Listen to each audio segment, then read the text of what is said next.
Okay, now we will do some more examples on the theorems of which we have discussed in last lecture. Some more examples are, there is a very good question.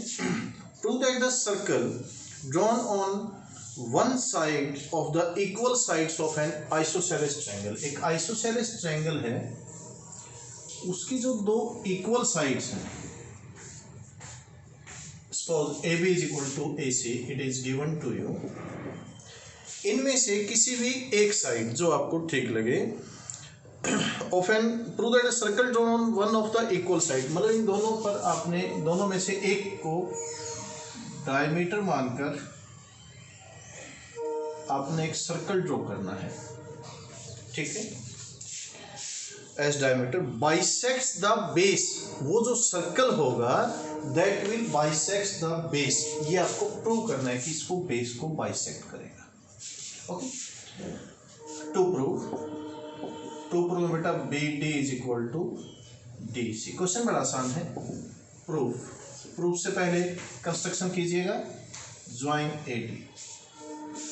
Construction में क्या करेंगे, join A D. Now because A B is the diameter, क्योंकि हमने इसको diameter मानकर एक circle draw किया था. ए डी अगर डायमीटर है तो angle 1 will be equal to 90 degree, because A B is diameter, therefore angle 1 is equal to 90 degree. Reason क्या लिखेंगे, एंगल इन सेमी सर्कल, ठीक है. नाउ यह कैसी ट्रायंगल थी, आइसोसेलेस ट्रायंगल. और अगर किसी भी आइसोसेलेस ट्रायंगल में अगर हम उसके वर्टेक्स से ऑपोजिट साइड पर परपेंडिकुलर ड्रॉ करते हैं तो क्या होता है, उसको बाइसेक्ट कहते हैं. ये आपका बाइसेक्ट प्रूव करा था, ये आपका हो गया. लेकिन फिर भी अगर ये क्वेश्चन मान लो 4 मार्क्स में आता तो आप 2 स्टेप और कर देना. ये 190 डिग्री तो 290 डिग्री इन दोनों ट्रायंगल्स में, triangle A B D and triangle A D C में A D is equal to A D common, AB is equal to AC, it is given to you, and angle 1 is equal to angle 290 degree by RHS. ये तुम्हारी triangles congruent हो जाएंगे. Triangles congruent होगी तो BD is equal to CD, जैसे आपको ठीक लगे वैसे कर लेना. 3 मार्क्स में तो आप डायरेक्ट लिख देना चाहिए, 4 मार्क्स में आ जाए बेटा इसको कॉन्ग्रुएंट करके दिखा देना, ये तुम्हारा क्वेश्चन हो जाएगा. Okay okay. In the next example it is given to you that in this figure P is the center of the circle, P is the center of the circle, and you have to prove that XPZ, it means ये complete angle is equal to, इस XPZ को मैं कुछ अलग से नाम देना चाहता हूँ बेटा. ये पूरा एंगल है, इस एंगल को मैं 1 और इस एंगल को मैं 2 बोल देता हूँ. इट मीन्स मुझे प्रूव करना है कि एंगल 1 + 2 ट्वाइस ऑफ XZY 3 नाम दे दिया इसको, एंड YXZ इसको मैंने 4 नाम दे दिया. क्वेश्चन मेरे ख्याल से समझ में आ गया आपको क्या प्रूव करना है. नाउ प्रूफ, जितनी देर क्वेश्चन की स्टेटमेंट पढ़ने में लगी सॉल्यूशन में नहीं लगेगा. ये सेंटर है जी, XY ये कॉर्ड, इस कोड के दोनों एंगल्स को हमने दोनों एंड पॉइंट्स को हमने सेंटर पे ज्वाइन किया. इसके इतने हिस्से को छोड़ना होगा, आप इस पर ज्वाइन कर सकते. तो angle 1 is equal to twice of 3, लेकिन नहीं, उससे पहले जो मैंने बोला वो आपको लिखना होगा. क्या लिखेंगे आप, because XY is a chord and angle 1 is the angle at the centre and angle 3 at the remaining circumference, therefore angle 1 is equal to twice of 3. अगर वो लैंग्वेज आप लिखते हैं तो रीजन आपको लिखने की जरूरत नहीं होगी. फिर भी अगर आप रीजन लिखना चाहें, एंगल इन रिमेनिंग सर्कल और यू कैन से सर्कमफ्रेंस, ठीक है. Similarly YZ is also a chord, इसके दोनों एंड पॉइंट्स को अपने सेंटर से ज्वाइन किया, इतने हिस्से को छोड़ो, बाकी सर्कमफ्रेंस में ज्वाइन करेंगे तो angle 2 is equal to twice of 4. Same reason, दोनों को ऐड कर दीजिए बच्चे. Angle 1 + 2 is equal to twice of 4. Equations नाम देकर आप लिख देना.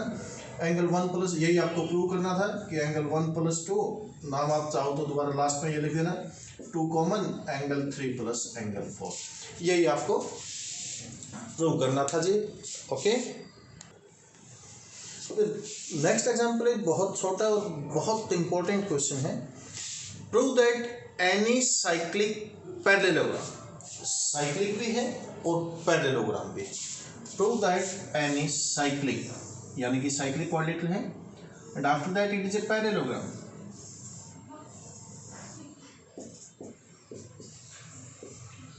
फिगर पर मजा आना, ये पैरेललोग्राम गिवन है बेटा जी आपको। It is given to, what is given? It is given to that ABCD is a parallelogram. Cyclic ये है ही।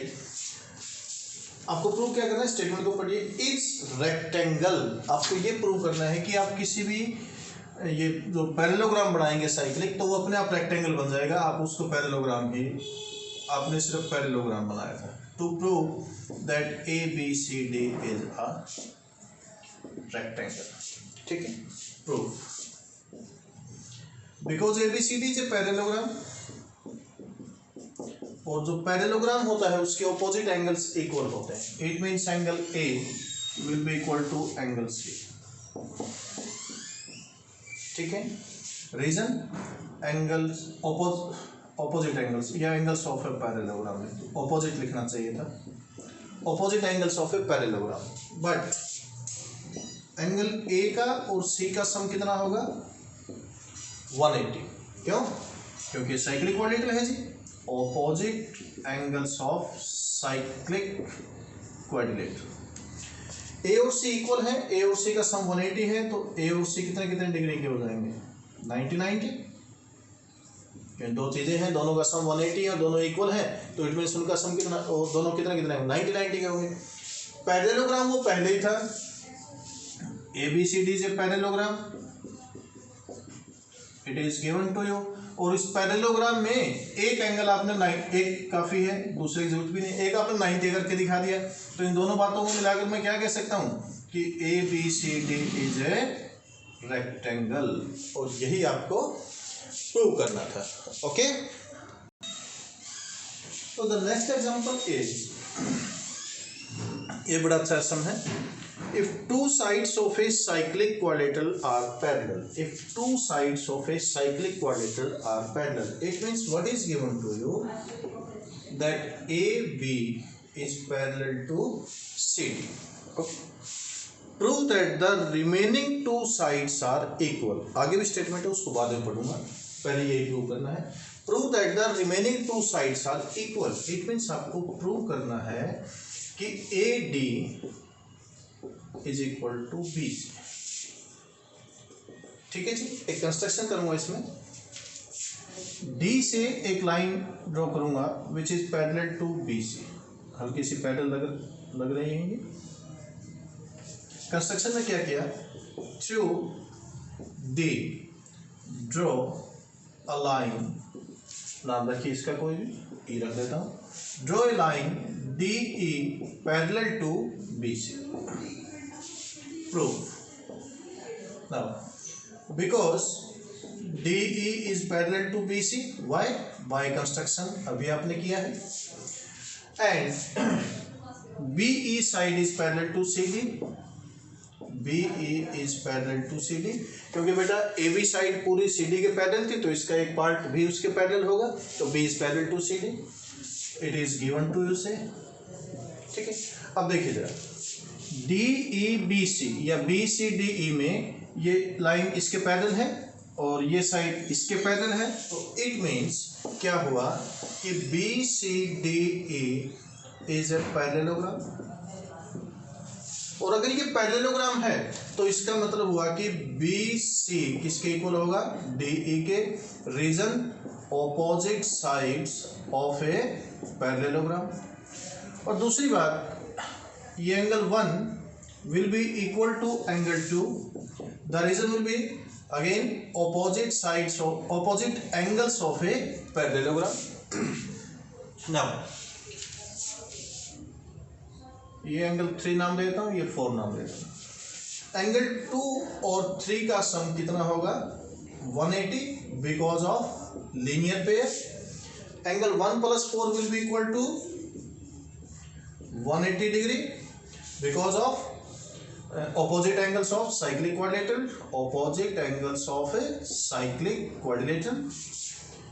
इन दोनों का सम 180, इन दोनों का सम 180. तो from equation first and second I can say that 2 + 3 is equal to 1 + 4.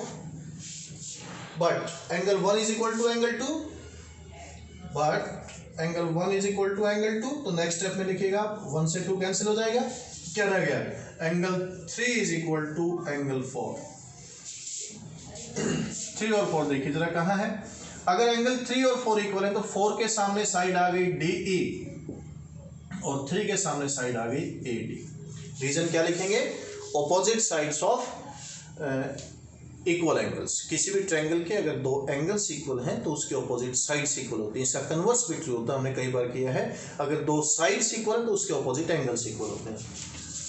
ये कोई भी इक्वेशन का नाम दीजिएगा. बट DE किसके इक्वल था, देखिए जरा, DE किसके इक्वल है, BC के. DE AD के इक्वल है, DE BC के इक्वल है. तो क्या AD और BC इक्वल नहीं हो गए, यही आपको प्रूव करना था. ओके, इसी क्वेश्चन में एक बात और प्रूव करनी थी आपको कि the diagonals are also equal. मैंने स्टेटमेंट आधी पढ़ी थी, स्टार्टिंग बोला था, and you have to also prove that and the diagonals are equal. Diagonals भी आपको इक्वल प्रूव करके दिखाने. तो अगर मैं आपको इसी फिगर में करूंगा आप लोग पजल हो जाएंगे. आप इसको नेक्स्ट पार्ट में कर सकते हैं.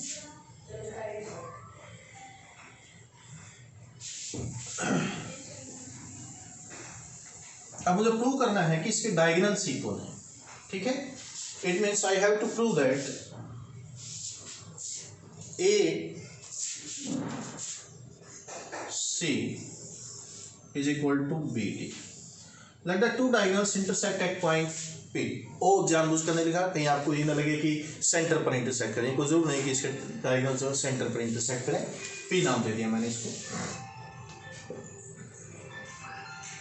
क्या एंगल 1 और 2 इक्वल होंगे, reason angles in same segment, angles in same segment.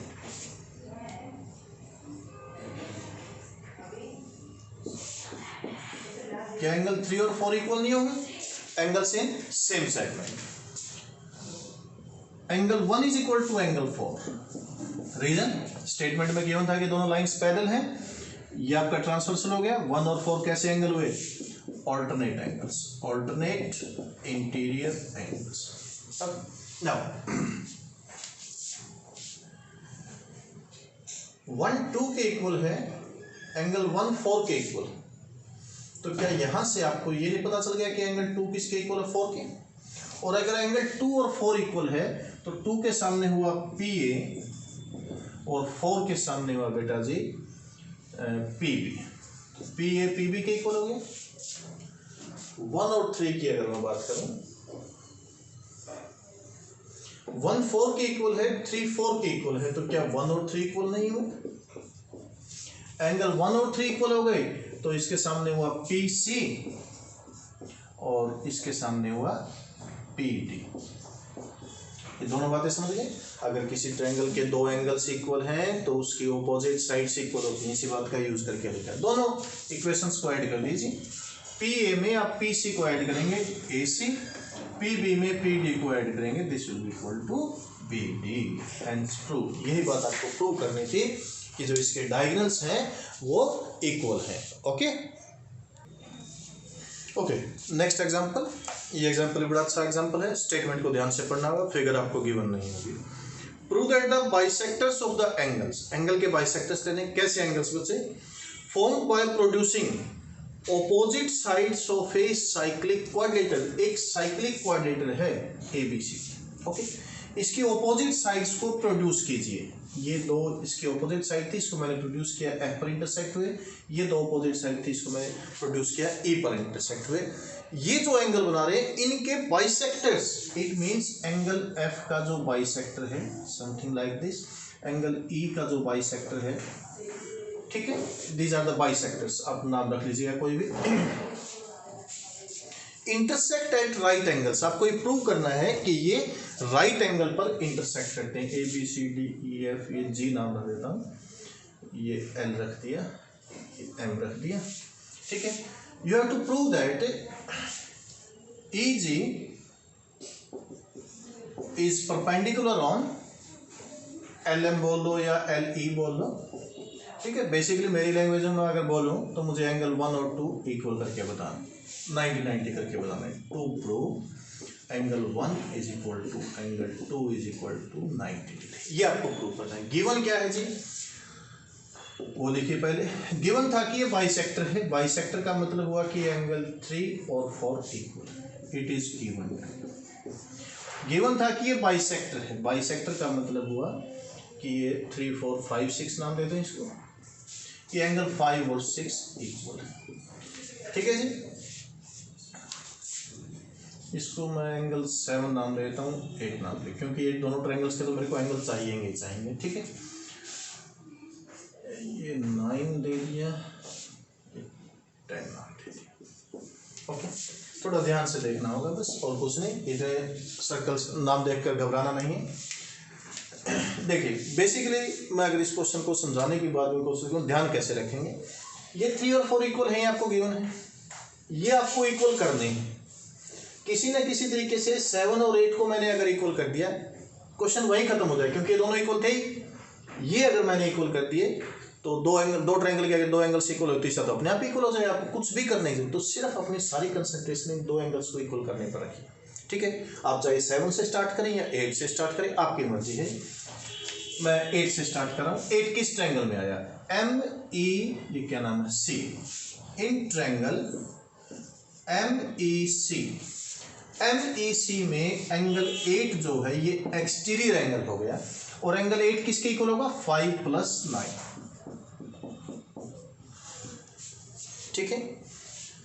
Reason, exterior angle of a triangle, okay. ये हो गया 9 + 5 के, 8 इज इक्वल टू 5 किसके इक्वल था, 6। It is given to you. लिखना आपने पहले 5, मैंने तो लिख रखा ऊपर, आप लोगों को साथ में रीजन देना होगा। बच गई बात 9 किसके इक्वल है, इसको पहचानने में थोड़ी सी दिक्कत होगी आपको। ABCD एक साइक्लिक क्वाड्रेटर था। साइक्लिक क्वाड्रेटर के अगर एक साइड को मैं प्रोड्यूस करता हूं, तो ये जो बाहर एंगल बनता है इसको बोलते हैं एक्सटीरियर एंगल ऑफ साइक्लिक क्वाड्रेटर। और ये एंगल किसके इक्वल होता है, इसको छोड़ दो, इसके सामने वाले के। 9 किसके इक्वल हुआ, 10 के।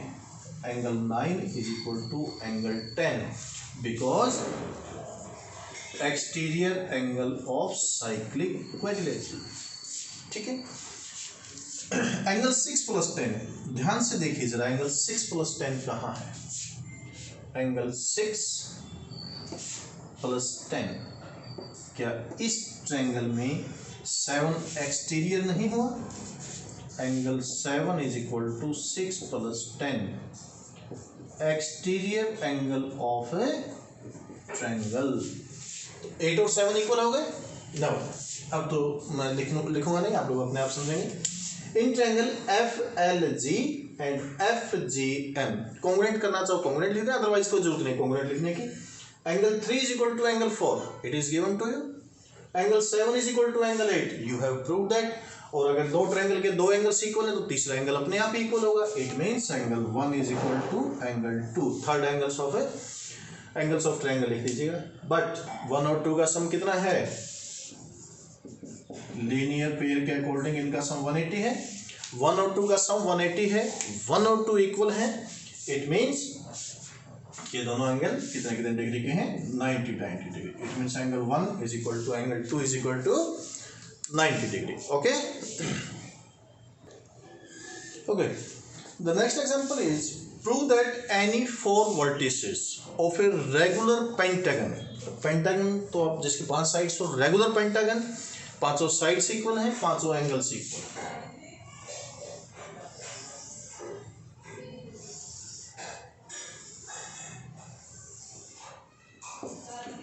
ABCDE।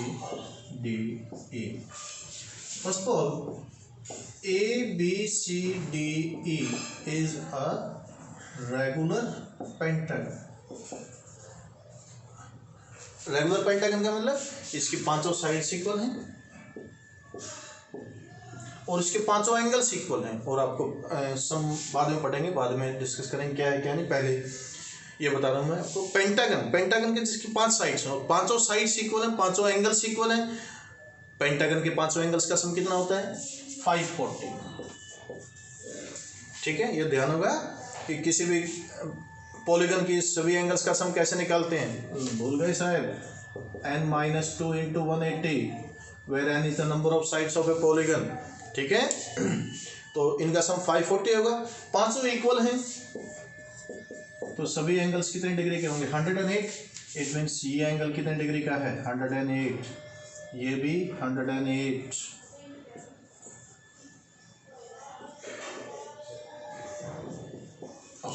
अब क्वेश्चन दोबारा पढ़ता हूँ। Prove that any 4 points of a regular pentagon. आपको जो अच्छी लगी इनमें से 4 पॉइंट्स आप चूज कीजिए। मैंने चूज कर लिए जी ABCE आर कॉन्साइक्लिक। मुझे प्रूव क्या करना है, जो मैंने चूज किया मैं अपने लिख रहा हूँ, AB कोमा डालना है, ABC and E are concyclic, यानी कि ये चारों वर्टिसेज एक सर्कल की सर्कमफ्रेंस पर हों।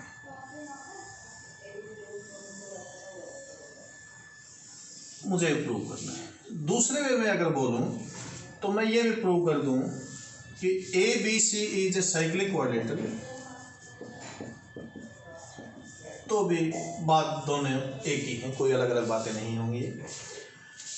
ओके, नाउ मतलब मेरा काम होगा इसको साइक्लिक क्वाड्रेटर, और साइक्लिक क्वाड्रेटर करने के लिए क्या चीज़ ज़रूरी है, उसके ऑपोजिट एंगल्स का सम 180 करके बताना है। यानी कि मुझे इसका या इसका सम 180 करके दिखा दो, या इसका sum 180। Now in triangle CDE, क्या CD और DE इक्वल हैं? यस, क्योंकि रेगुलर पेंटागन था, ये बात उसने बता रखी थी, it is given to you. और अगर किसी ट्रायंगल के दो साइड्स इक्वल हैं तो उसके ऑपोजिट एंगल्स भी इक्वल होंगे। It means angle 1 will be equal to angle 2। Triangle के तीनों एंगल्स का सम 180 है और ये एंगल 108 हो गया, तो 1 का और 2 का सम कितना बचा? 108 था ना, 72। और ये 72 इन दोनों का सम है और दोनों इक्वल हैं, तो ये कितने का होगा 36, ये कितने का होगा 36। ये पूरा एंगल था जी आपके पास 108, 36 ये हो गया, तो ये कितना बच गया आपका 72। अब देखो जरा, B का और E का सम कितना हो गया 180, इन दोनों का सम 180 हो गया ना, तो इट मीन्स कि ये ABCE is a cyclic quadrature, और in other words you can say that A comma डाल के पॉइंट्स अलग अलग की बात कर रहा हूँ, point A, B, C and E are concyclic. Okay, now मुझे लगता है कि अब इसके ऊपर हमने इतने क्वेश्चंस कर लिए हैं कि आप इनको अटैम्प्ट कर सकते हैं बड़े आराम से। थोड़ी प्रैक्टिस कीजिए and you can attempt the question. Okay.